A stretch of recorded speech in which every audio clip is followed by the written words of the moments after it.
Llevamos muchísimos años acordándonos de la noche del 20 de agosto de 1989, cuando el matrimonio Menéndez se sentaba en el salón de su mansión de Beverly Hills a ver la tele y una película llamada La espía que me amó de James Bond. Comían arándanos con nata y de repente allí mismo fueron brutalmente asesinados. José recibía 4 disparos, uno de ellos desde cerca, en la parte de atrás de su cabeza. Kitty encajaba 9 en la cara y en la cabeza. Sabemos que la alarma no saltaba hasta que sus 2 hijos, Lyle de 21 y Eric de 18, regresaban justo antes de la medianoche desde un cine cercano en el que habían visto, al parecer, una de Batman. En la llamada al 911, la angustia de Lyle era muy notable, diciendo: tengo una persona histérica al teléfono. Decía el primer operador, que lo atendía y le pasaba la llamada a otro compañero. ¿A quién le han disparado?, preguntaba el segundo operador. A mi madre y mi padre. Pronto los crímenes se convertían en noticia. José Menéndez había salido de Cuba a los 16 años y era un exitoso ejecutivo de una empresa de vídeos. En un primer artículo de Los Angeles Times se dio a entender que podía haber una conexión con el crimen organizado, y la prensa insistiría durante los días siguientes en que este asunto tenía que ver con la mafia.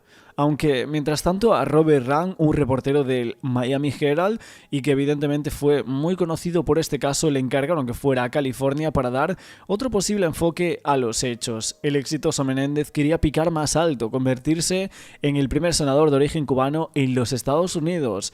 Rand organizaba un encuentro con sus hijos, Lyle y Eric, en el lugar donde seguían viviendo, la casa de North Dale Drive, donde sus padres habían sido asesinados a tiros. Cuando Rand llega el 20 de octubre, 2 meses después de los hechos, los hermanos estaban jugando al tenis, un deporte en el que ambos competían a nivel profesional. Una amiga de ambos se ofrecía a enseñarle al reportero aquella vivienda, una mansión enorme que en algún momento habían alquilado Elton John y Prince. 32 años después, Rand contaba: recorrimos aquella habitación de los crímenes. Habían quitado el mobiliario y la alfombra, así que solo había estanterías con los trofeos de tenis de los chicos. La primera vez que entramos sentí cierto escalofrío. La segunda pensé: tío, si mis padres hubieran sido asesinados aquí, yo no estaría en esta casa. Al rato, los hermanos aparecieron con sus raquetas en la mano. Lyle pidió que solo hablasen sin grabar para conocerse. Sin embargo, contaba Rand que a los 10 o 15 minutos Lyle dijo: nuestro padre fue un gran hombre, estamos pensando en escribir un libro sobre él. ¿Te gustaría trabajar con nosotros? El segundo día Rand se reunió solo con Eric. Esta vez grabó la entrevista. La mayor parte del tiempo recuerda al reportero que hablaba de los buenos recuerdos que tenía de sus padres, diciendo: cuando Rand le pidió que describiera aquella noche, Eric dijo: nunca he visto nada igual y ni lo veré.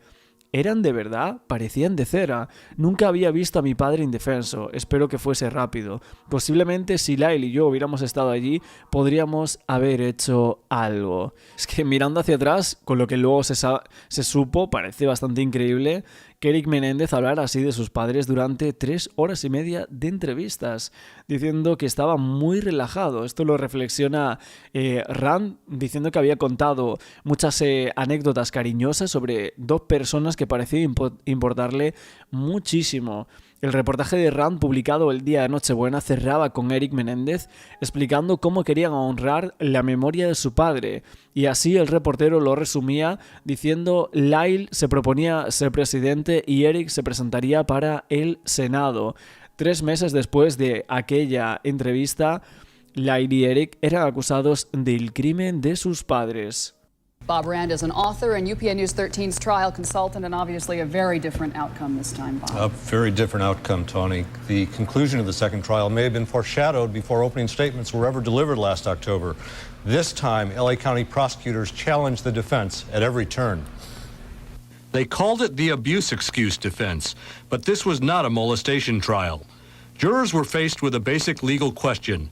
Were Eric and Lyle Menendez in fear of being killed at the moment they emptied 2 12-gauge shotguns into the bodies of their parents? In Menendez 2, the brothers were tried together, not by separate juries as in the first trial. In the wake of the O.J. Simpson trial, Judge Stanley Weisberg banned TV cameras from the courtroom. Prosecutors brought in Roger McCarthy, an engineer who presented a shot-by-shot reconstruction of the crime scene. Day after day, bloody pictures of Jose and Kitty Menendez were displayed on a big screen. The defense successfully challenged the presentation with their own experts, but the damage was done. Murder is never pretty, said Leslie Abramson outside the courthouse. And this was an exceptionally brutal crime scene. Lo cierto es que la responsabilidad en los crímenes no llegó a confirmarse definitivamente hasta que el propio Eric se lo confesaba a su terapeuta. Tras prolongadas discusiones legales sobre la admisibilidad de ese testimonio, al final se admitía como prueba. Para entonces, la investigación policial había avanzado bastante y el hecho central ya no era discutible. Los hermanos habían matado a sus padres. El relato solo cambiaba de tono en el 93, cuando se iniciaba el primer juicio. Fue entonces cuando cada hermano había contado con detalle y por separado historias de abuse sex. Lyle contaba que su padre empezaba a acariciarlo cuando tenía tan solo 6 años, y como en los 2 años siguientes aquel abuso derivó en viol. Eric narraba una historia similar, pero que había continuado durante su adolescencia y se había prolongado hasta la muerte de su padre. Toda esta historia, según los hermanos, estalló en los días previos a los crímenes. 5 días antes, el martes, Lyle tuvo una incendiaria discusión con su madre. Durante la pelea, ella le arrancó el tupé, algo que había sorprendido a su hermano menor, quien no sabía nada de aquel peluquín que llevaba Lyle. 5 días antes del crimen, Lyle tuvo una incendiaria discusión con su madre. Decían que Eric estaba traumatizado intentando aliviar a su hermano, avergonzado por su temprana calvicie, procedía a contarle a su hermano que ambos tenían secretos y le describía los abusos. Cuando José regresaba de un viaje de negocios aquel jueves por la noche, Lyle se enfrentaba a él. Le dije que era un maldito enfermo, contaba Lyle, y que no iba a volver a tocar a mi hermano, y lo amenacé con que se lo diría a todo el mundo. Lyle comentaba que su padre respondía: todos tomamos decisiones en la vida, hijo. Eric tomó las suyas, tú has tomado las tuyas. Y luego me miró y se levantó para irse. Pensé, Dios mío, ¿cree que se lo voy a contar a la gente? Y empecé a suplicarle: papá, solo voy a contar que si no dejas de tocar a Eric. Y él únicamente me miró y dijo: se lo vas a contar a todo el mundo. Y se fue. Obviamente le preguntan: ¿qué pensabas que iba a pasar luego? Le preguntan en el juicio: que estábamos en peligro. ¿Pero de qué? Le preguntan. Que nos mataría y que se desharía de nosotros. Eric testificaba que esa noche, algo más tarde, su padre se enfrentaba a él arrojándolo violentamente sobre su cama y diciéndole que le había advertido que no se lo contara a Lyle y que éste se lo contaría a todo el mundo. Y diciendo: no voy a dejar que eso ocurra. Después de todo esto, Eric vio a su madre en la sala de estar y a ella le pregunté por qué estaba tan alterado. Eric cuenta que cuando le dijo que no lo entendería, ella le contestó: entiendo más de lo que crees, y lo sé, siempre lo he sabido. ¿Qué crees? ¿Que soy estúpida? Al día siguiente los hermanos compraron aquellas armas. El sábado por la noche, declaraba Eric. Se quedaba en su dormitorio con la escopeta en la mano mientras su padre aporreaba la puerta, exigiéndole que la abriera.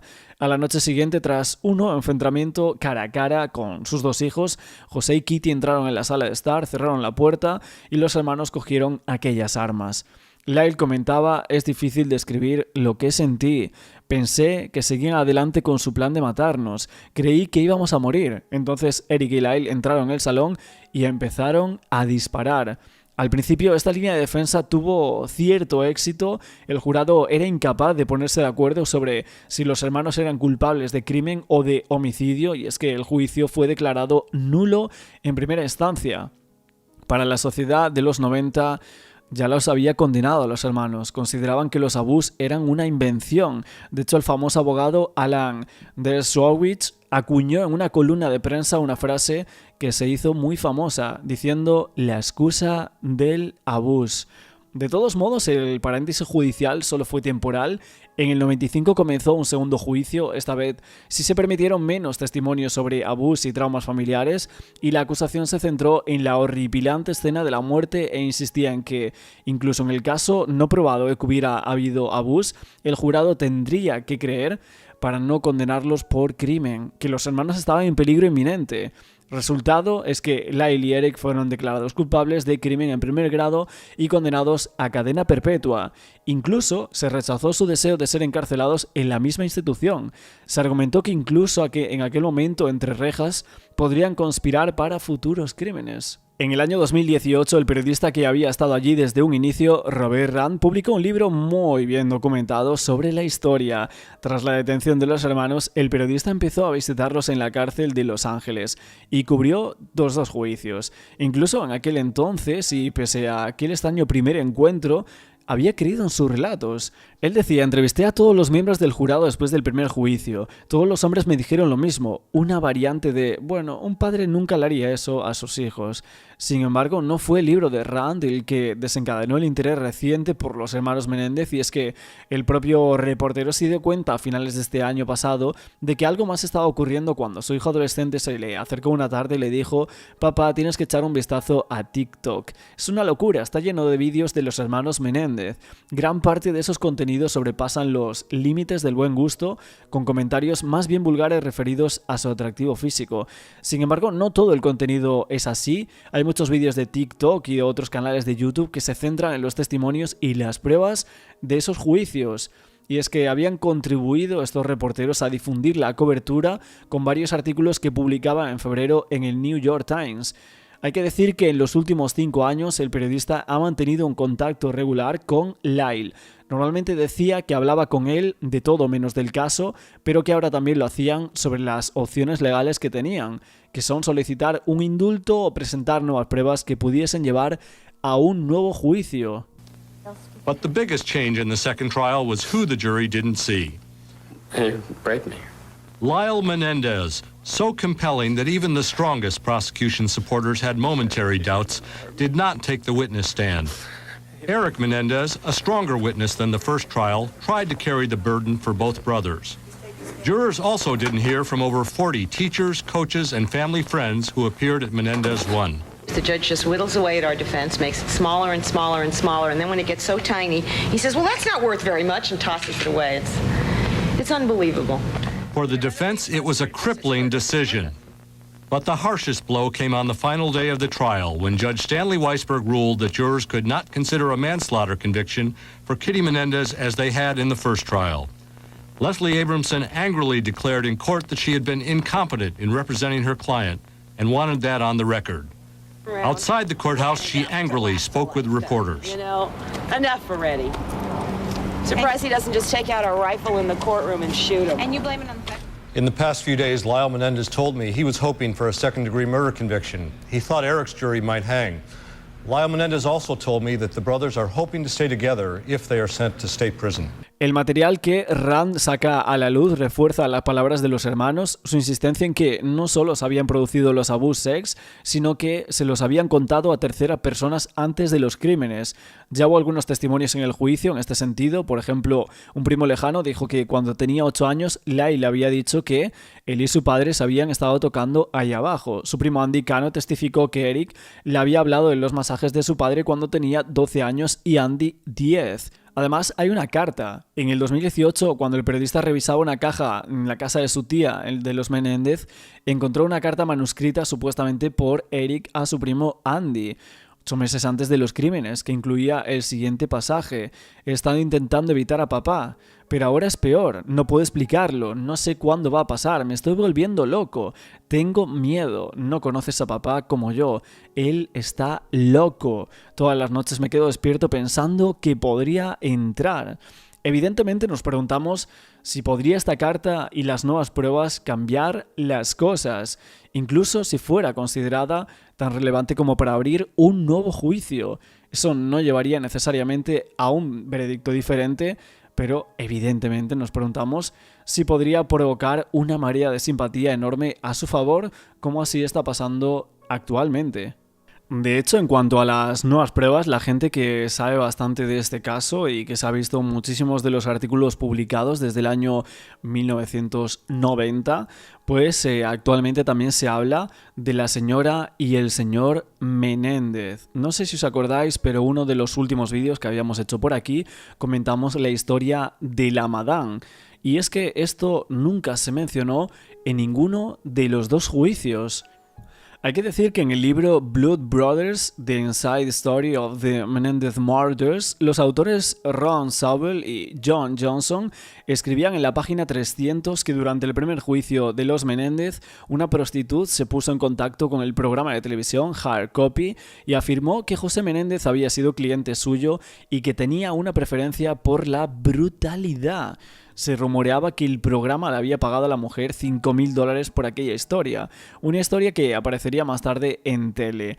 Un editor de Hard Copy confirmaba que le habían pagado a la mujer por aquella historia. El editor también dijo que para confirmar la veracidad de aquella historia, los productores de esa compañía comprobaron la identidad de la prostituta con la policía de Los Ángeles, que confirmaba que esa era legítima. De hecho, en el documental del año 2017 de Verdad y Mentira sobre los Menéndez, el periodista y autor Robert Rand también afirmaba que José Menéndez mantenía relaciones con una mujer en New York, una mujer en Los Ángeles y también una madame aquí en Los Ángeles que le suministraba prostituta. Aquella madame a la que se refiere ese libro de Blood Brothers es con toda probabilidad la famosa madame de Hollywood Cherry Boots, una identidad a la que se refiere el documental Truth and Lies, que evidentemente sigue desconocida para el público general, que muy poco se había hablado, y es que Cherry Boots aparecía en el programa de televisión Hard Copy el 11 de octubre del 93. También aparecía en Geraldo Show el 20 de diciembre de ese mismo año y era autora de un libro titulado Dead Row Madame, Exposing Sex and Drugs in the Entertainment Industry, que se publicaba en el año 2001. Un libro que está agotado desde hace mucho tiempo y que es muy difícil obtener una copia. Aún así, en las últimas horas hemos podido acceder a varios de los artículos que se habían publicado en el 1993. Uno es de Ryan Johnson, diciendo que aquella señora comentaba el padre de los Menéndez era un sádico. Sí, José Menéndez trató a sus dos hijos de la misma manera que supuestamente trató a las prostitutas que le envió la madame de Hollywood Cherry Boots. La afirmación de defensa propia de los muchachos en su apasionante juicio por asesinato en Los Ángeles podría ser cierta. Es que a medida que el caso de Lyle y Eric llegaba a su fin, Boots le decía a los medios de comunicación en los 90 que podía creer perfectamente en las acusaciones de abuso sexual y físico de los hermanos. Boots era esposa de la estrella de la música Stevie Boots y ex madame. Decía que tenía evidencia para demostrar que José era un sádico y que los hermanos tenían motivos para temer por sus vidas. Es que una de las frases es totalmente brutal de lo que dice esta mujer en aquella entrevista de los 90. Decía, entre los antiguos clientes que tuvimos había un supuesto asesino en serie, que el nombre era Kenneth Bianchi. Era un caballero comparado con José Menéndez, a quien esta señora le llamaba salvaje. Boots decía que conocía a José a principios de los 80, cuando el inmigrante cubano asumía por primera vez su trabajo como alto ejecutivo de Carolco Pictures. Durante los siguientes años afirmaba Boots que Menéndez la llamaba todas las semanas. En algunas ocasiones había estrictas órdenes por parte de este señor, insistía en que las niñas no tuvieran más de 13, que fueran pequeñas, pero que nunca había contratado a menores según lo que decía ella. Una vez había tratado de estrangular a una chica muy dulce y el acuerdo final entre Boots y Menéndez se produjo unos 6 años antes de que él y su esposa Kitty fueran encontrados asesinados en aquella mansión de Beverly Hills valorada en 4 millones en aquella fecha. De hecho, Menéndez hirió gravemente a una de las niñas de Boots con látigos y varios juguetes sexuales. La niña regresaba con muchos rasguños y moretones por todas partes. Boots, quien haría estas declaraciones a nivel nacional, ella decía que creía firmemente en la afirmación de los hermanos. Decía, creo que el apetito sex de José por las adolescentes y sus tendencias violentas podrían fácilmente extenderse a la vida familiar. Al ver lo que hizo y lo que podría haber hecho a las niñas, sus hijos tenían buenas razones para pensar que José podría hacerles daño si querían. And then I was modeling. I went to modeling school, got a modeling degree, and started modeling around the Twin Cities, and met this guy that I had actually known in high school and hadn't seen in many years. De hecho, tenemos un segundo artículo del New York Post del año 1994, otra vez con el nombre de La señora y el señor Menéndez. El caso de los Menéndez, que asesina a tiros a sus padres y que habían alegado defensa propia, estaba a punto de volverse mucho más extraño con este artículo que finalmente nunca se menciona en los dos juicios, ya que esta señora decía que había una famosa madame de Hollywood estaba dispuesta a declarar que su padre, el multimillonario del vídeo, José Menéndez, era uno de los clientes habituales y era un pervertido enfermo.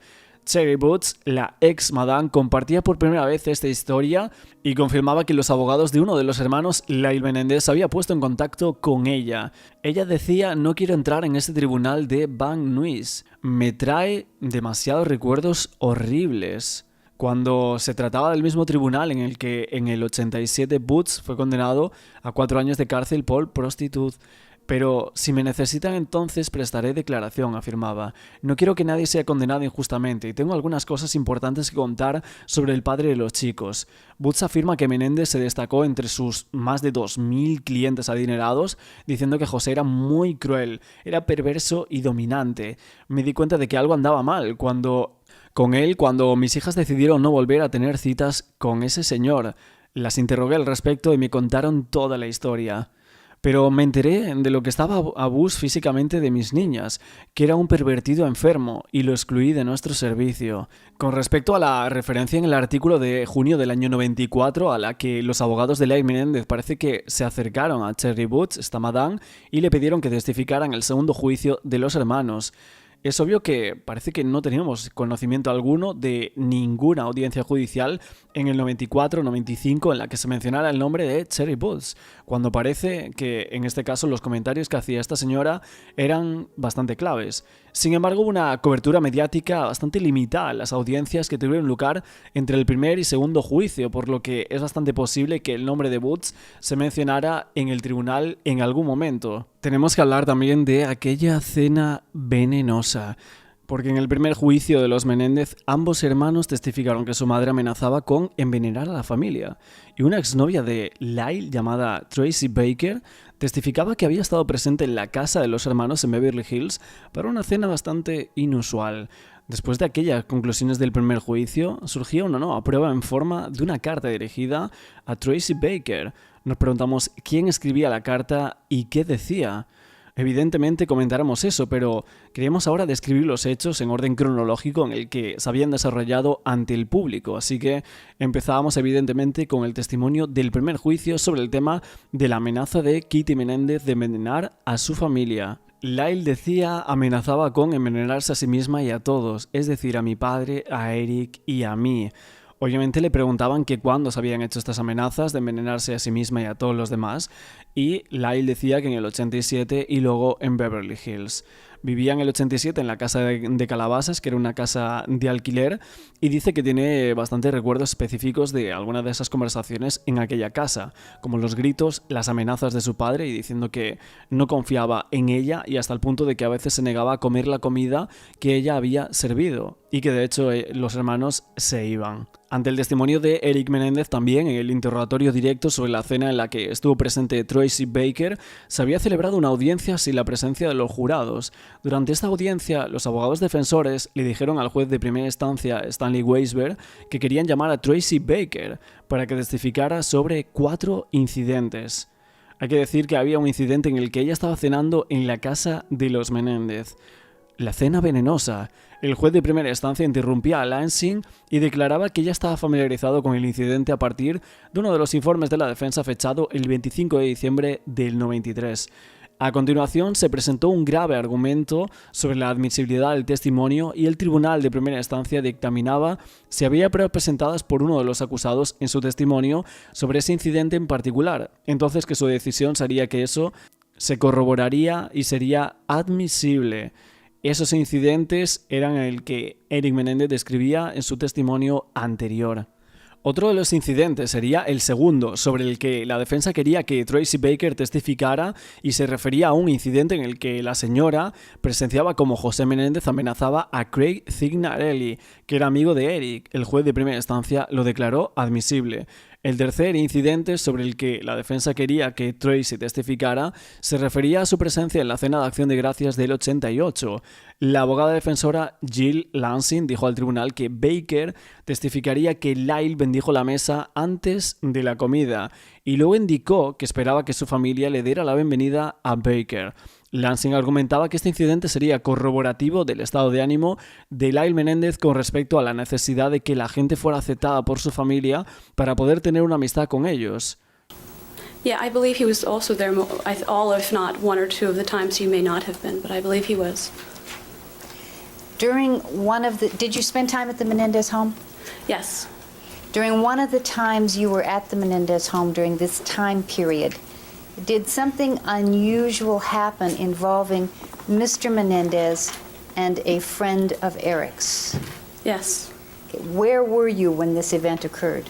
I was in the guest house where Lyle basically lived. Okay. And who was there with you? Just Lyle. And what happened? He received a phone call, which I ascertained was his father calling him, by the way he responded, and apparently he had to go to the main house immediately. His father had ordered him to come there. Lyle asked me to stay behind in the house. All right. And so it was a call from Mr. Menendez to Lyle, telling Lyle to come to the main house? Yes. And was it your impression that the call was from the main house? Yes. And did you stay in the guest house as you were requested to? For a short period of time, yes. And then did something unusual happen? Yes, I heard loud shouting and slamming of car doors, and I was a little frightened. I didn't know what was happening, so I went to the main house. Okay. And where in the main house did you go? I went through the house and out toward the front door, and I was standing right on the front stoop in front of the big front door. Okay. Who else was there at this time?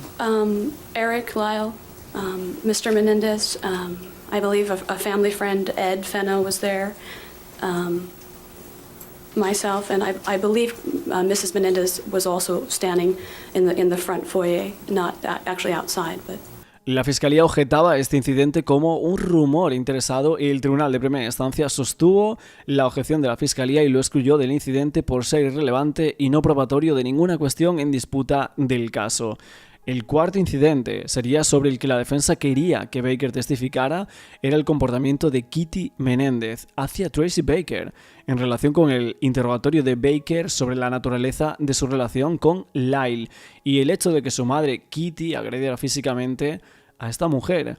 Esto argumentaba la abogada diciendo que sería una demostración del control continuo de la familia sobre Lyle Menendez, así como el comportamiento agresivo de Kitty, la naturaleza excesivamente intrusiva y los celos excesivos que parecía exhibir con respecto a sus hijos y sus novias. La Fiscalía se opuso. El juez de primera instancia dictaminaba que este incidente sería corroborativo de la evidencia presentada principalmente a través del testimonio de los acusados. Cuando Tracy Baker subió al estrado de los testigos, testificó primero sobre el incidente en el que presenció a José Menéndez amenazar con matar a Cignarelli. Y a continuación Baker testificó también sobre el incidente de la cena que Eric Menéndez había descrito en su testimonio. Baker dijo que hubo una discusión con la madre de los hijos y Kitty literalmente la agarró de los hombros y la había empujado hacia atrás en la silla. Kitty continuaba haciéndole preguntas a Baker y expresando su opinión sobre ella, por ejemplo diciéndole ¿crees que puedes llevarte sus cosas? ¿Y crees que encajas bien aquí? Sé de dónde eres. Él no sale con chicas como tú. Baker estaba casi llorando, agarraba sus cosas y le decía a Kitty, lamento mucho haberte ofendido. Baker quería salir de allí, se subió a su auto y lloró todo el camino a casa. Luego se lo contó a Lyle, su pareja, sobre aquel incidente en una conversación telefónica unos días después y ahí su relación terminó. Okay, now the times you stayed in the maid's room, that was in the main house, is that correct? Yes. And on those occasions, did Lyle stay in the guest house? Yes. And why was it that you stayed in the maid's room? I thought that was appropriate. I lived far away, and I didn't want to disrespect anyone in their home, and I know that in my home, it's not appropriate for people to sleep with other people. Do you know what I'm saying? And right there, so I felt that for me it was best if I stay there to respect their home. And so what did she say to you about the relationship that you had with her son? I don't remember exactly because I was just, my head was swimming because I was so embarrassed and nervous. She basically said that she had seen girls like me before and that whatever I wanted from her son, I wasn't going to get. And if I thought I was going to get a hold of his money, then think twice. Did she treat you with respect? No, absolutely not. And about this point, I had pretty much taken what I was going to take. I went to get up, and she literally grabbed my shoulders and shoved me back into the chair. And I mean, I'm getting emotional about it now. I mean, I have never had anyone physically do anything like that to me. And she just was standing above me, and it was just amazing that some person, I'm talking and rambling, but I was amazed, and I've never had that happen to me. Muchos expertos en el caso dicen que no dudan de que una parte sustancial del testimonio de los hermanos Menéndez fue un testimonio veraz.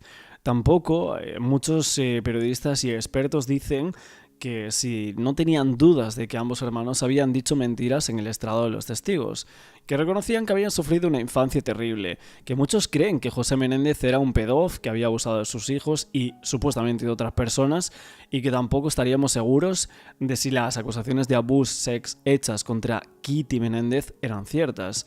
Tampoco muchos se creían en absoluto la afirmación de los hermanos que habían acabado a sus padres por miedo. Es que la carta de Tracy Baker no era un incidente aislado en el que los hermanos Menéndez intentaron presentar un falso testimonio.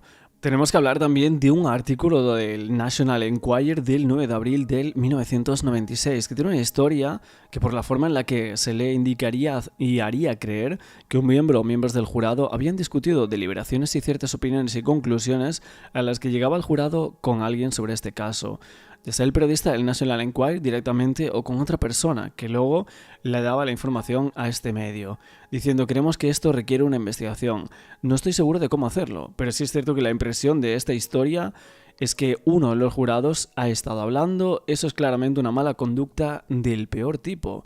El abogado de Lyle, Charles Gersler, intervino y había dicho: lo que nos preocupa es la parte de la barra lateral.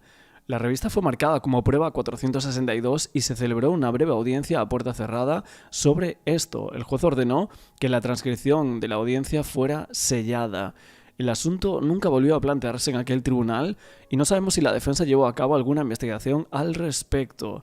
De hecho, aquí tenemos la imagen de lo que decía un poco aquí en los Reasons 1, 2 y 3 de este periódico, el National Enquirer. Se preguntaban por qué finalmente fueron condenados los hermanos. Al igual que sus padres emboscados, los hermanos no tuvieron forma de escapar una vez que el jurado del juicio número 2 puso sus miras en ellos. En el primero de Lyle y Eric hace 2 años, sus tristes historias de abuso llevaron a un jurado indeciso, pero esta vez el dúo mortal no tuvo ni un solo partidario en la sala del jurado. En exclusiva mundial, The Enquirer se enteraba de que el panel sensato citó 3 razones para condenar a los salvajes hermanos por asesinato en primer grado.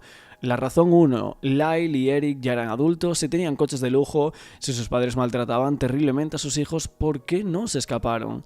Esta cuestión se planteó en la sala del jurado durante las deliberaciones y ningún miembro del jurado ofreció una respuesta. Los hermanos no eran prisioneros, no eran rehenes, el jurado simplemente no creyó la excusa del abuso. La razón número 2, inmediatamente después de los crímenes, Lyle y Eric se lanzaron a gastar de más, con el dinero del seguro de vida de sus padres, un comportamiento que resultó repugnante para muchos miembros del jurado. Y es que todos los jurados consideraban que esto era una prueba de la naturaleza a sangre fría de los crímenes. Motivo 3. Los hermanos compraron las armas del crimen en otra ciudad utilizando un permiso de conducir robado a un amigo. Esto demostraba más allá de toda duda razonable que el crimen de sus padres fue planeado de antemano. Y todos los jurados coincidían en que se trataba de un asesinato premeditado por 2 niños ricos y malcriados que querían el dinero de sus padres. Los hermanos Menéndez gastaron una fortuna intentando salirse con la suya tras ese crimen, pero desde el momento en el que el jurado empezó a deliberar, Lyle y Eric quedaron atrapados.